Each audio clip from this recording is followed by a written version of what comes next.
Shalom. I am Rabbi Nathan Davidovich, speaking to you on behalf of the Web Yeshiva, speaking to you from Efrat, Israel. I'm going to discuss one particular aspect of this week's Torah reading, which is Parsha Bamidbar. And Bamidbar talks about the census of the Jewish people in the desert. This particular portion of the Torah is normally read in the week before Shavuot, which is the time of receiving the Torah. What is the connection between that? What lessons can we learn from that?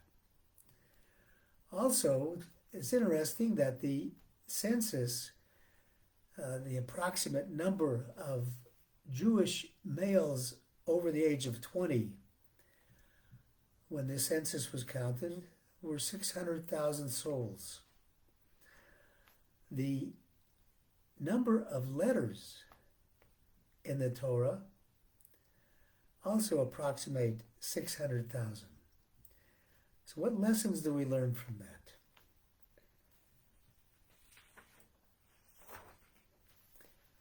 First of all, it's important to note that when God commands the counting of the Jewish people in the desert,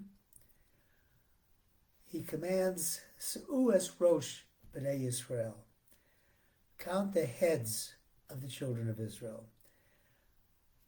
It's an interesting use of the Hebrew language. It doesn't use the word for count, which would be mispar, and it says Su'u, which is a language of raising up, because the whole concept of being a Jew is to raise ourselves up to the service of God.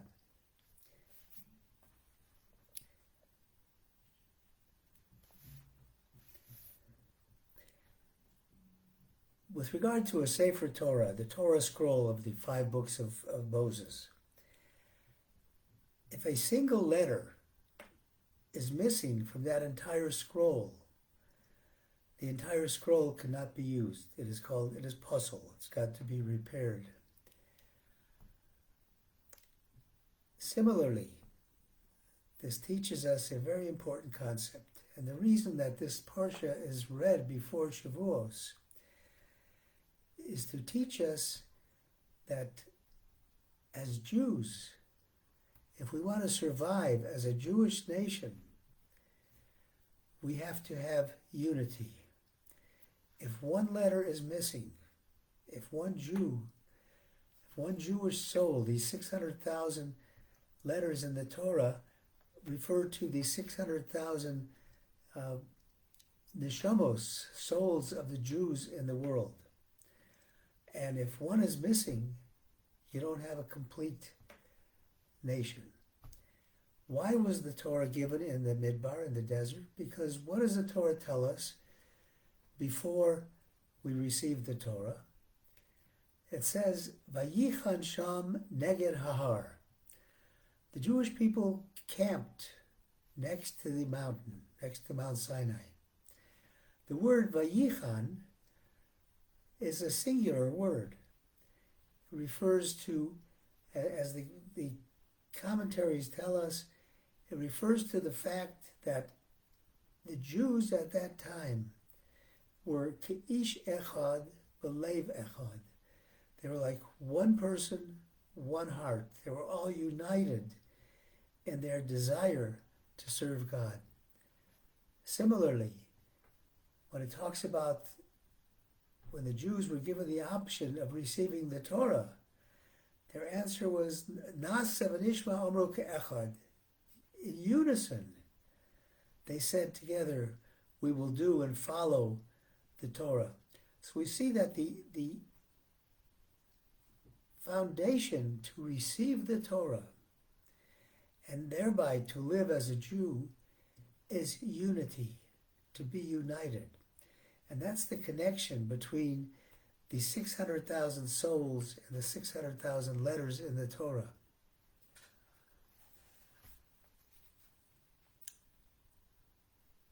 The sages also tell us that the only way to receive Torah is if we are together. Every year, we are renewed in our unity and our ability to come together to receive Torah.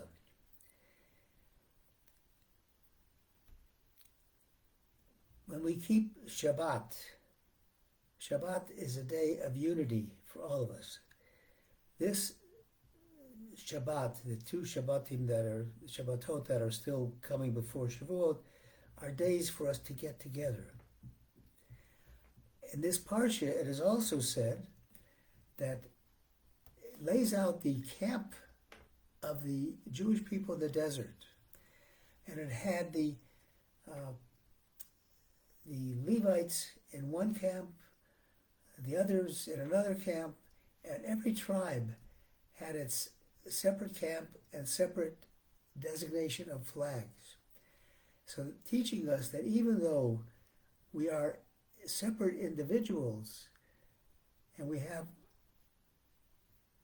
our own particular jobs to do in the service of God, nonetheless, we cannot do that without everybody's participation. For example,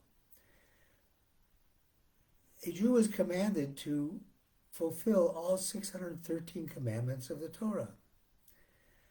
Well, that's impossible for one person to do. There are commandments that apply only to the Kohen, to the Levi. There are commandments that apply to women. There are commandments that apply to somebody who takes an oath to be a Nazirite. The only way anyone can fulfill these commandments is by all of us together, because as we learn together as a unit, then we are learning for each other and we fulfill the commandments together. The weeks between Pesach and Shavuot, the 6 weeks, we read the portion called the Pirkei Avos, the sayings, the ethics of the fathers. The last one is read right before Shavuot, the Shabbos before Shavuot, and it starts with a very interesting comment. It says, Reb Meir Omer, Reb Meir says, Kol ha'osek b'Torah, whoever spends his time diligently studying Torah, lishma, for the sake of study of the Torah, is worthy of many things. And a couple of things he says, Nikra Rea Ahuv. He's called a friend and beloved. You would think that somebody who spends his day and night studying Torah will be called either a genius in Torah or a righteous person, but no, a friend and beloved. Because what is the purpose of Torah? The purpose of Torah is to show that just as God loves the Jewish people, God loves the Jewish people when we love each other, when we have unity. And the greatest job that somebody who's studying Torah can do is to bring people closer to loving one another. The Baal Shem Tov was once asked, how can a human being love God who doesn't have an animate form? And his answer was, you love God by loving your fellow person, your fellow human being. That's how we have to live as Jews and as human beings. We have to live as united. My blessing to all of us is that we should work on unity. Don't let various arguments separate us. We can disagree, but we don't have to hate. We can do it with love. And that is our job as Jews. My blessing to all of us as we count up to receiving the Torah is that we learn that lesson and be united. Thank you for listening on behalf of the webyeshiva.org. I wish everybody a Shabbat Shalom.